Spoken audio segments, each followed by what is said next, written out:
Welcome to the students of Standard 9.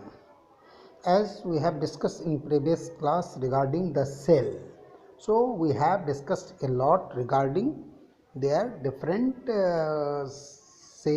shape of the cell, size, the presence, origin, the availability of the organelles inside, so different thing. Today we will discuss for the chromosomes.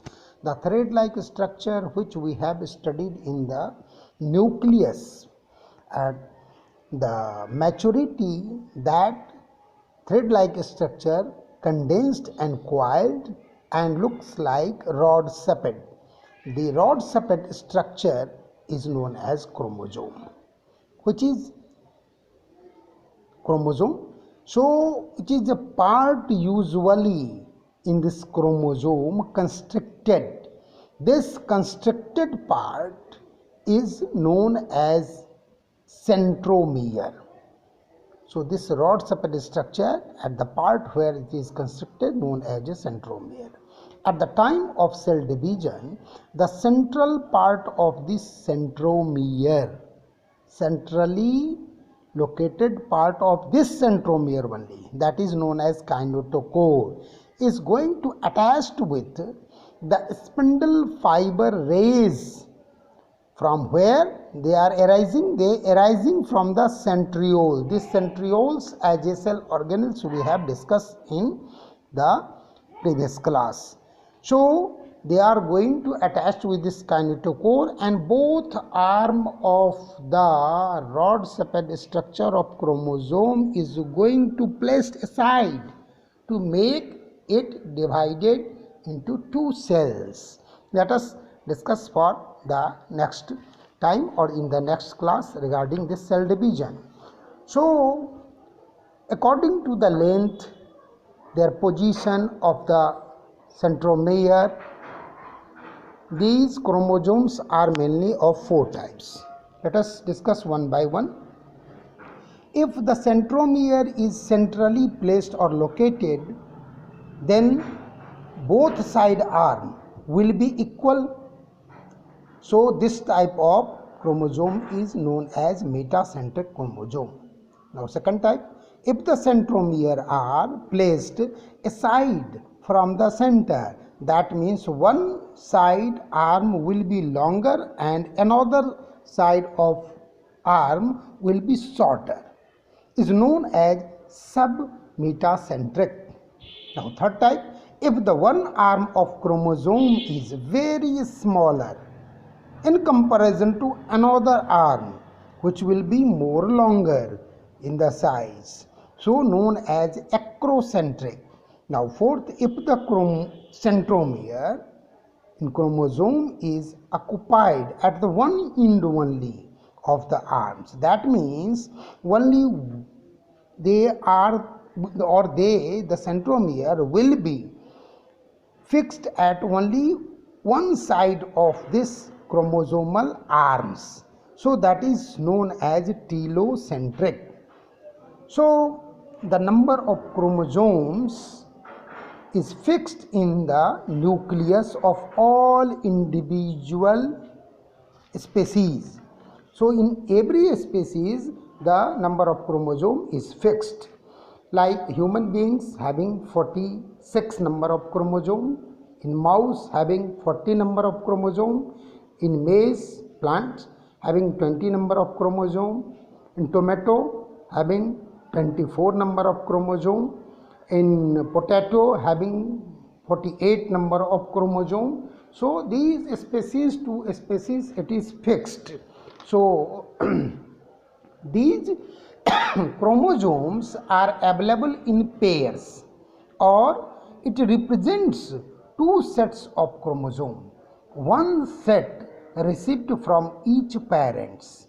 This set is known as diploid number. The gametes either from eggs or sperm contains only half the number of chromosome. So this half number of chromosome is known as haploid number. Like example, human beings gametes contains 23 chromosomes. So what you have to concentrate here or recognize that every species having the fixed number of chromosome. That means their gametes are having always half in number, because half or one set are coming from the parents and another set coming from the another male or female parents. So both parents will make their doubling, and these haploid number will going to multiply here and adding here and make it diploid in number. So now, as the structure of cell we have discussed regarding the cell organelles, their outer membrane available, inside their centrally located nucleus, the cytoplasm presents inside. So there are the different functions of these cells and cell organelles, their locations, so many things we have discussed. So we have to differentiate some points between plant cells and animal cells here today.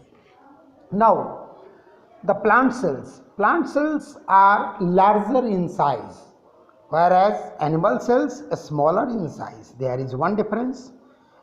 Another difference, cells of plants have regular in shape, whereas animal cells are irregular in shape. They may vary according to their position and functions, so they are irregular in shape. Third point, in the plant cells having contains big vacuoles are present, that is abundantly available, whereas in case of animals vacuoles are smaller and few in number. Fourth difference is there, plant cell having the cell wall present, that is made up of cellulose, and after that only plasma membrane is available. But in case of animal cells, cell wall is absent. In case of cell wall, here plasma membrane is available. Fifth difference, in the plant cells plastids is present, whereas animal cells plastids are absent. Now Golgi bodies are many in case of plant cells, whereas in case of animal cells Golgi complex or Golgi bodies are single and highly elaborated, so that having their own functions. Now another difference is centriole, that is absent in the plant cells, and centrioles are present into the animal cells. Why? The centrioles are having their role at the time of cell division. So outer wall of the animal cells are going to constrict here and divided into two parts, whereas in the plant cells the availability of cell plate formation. So that's why there is another difference. So this is I think we have discussed in this class, and later on into the next class we have to discuss something.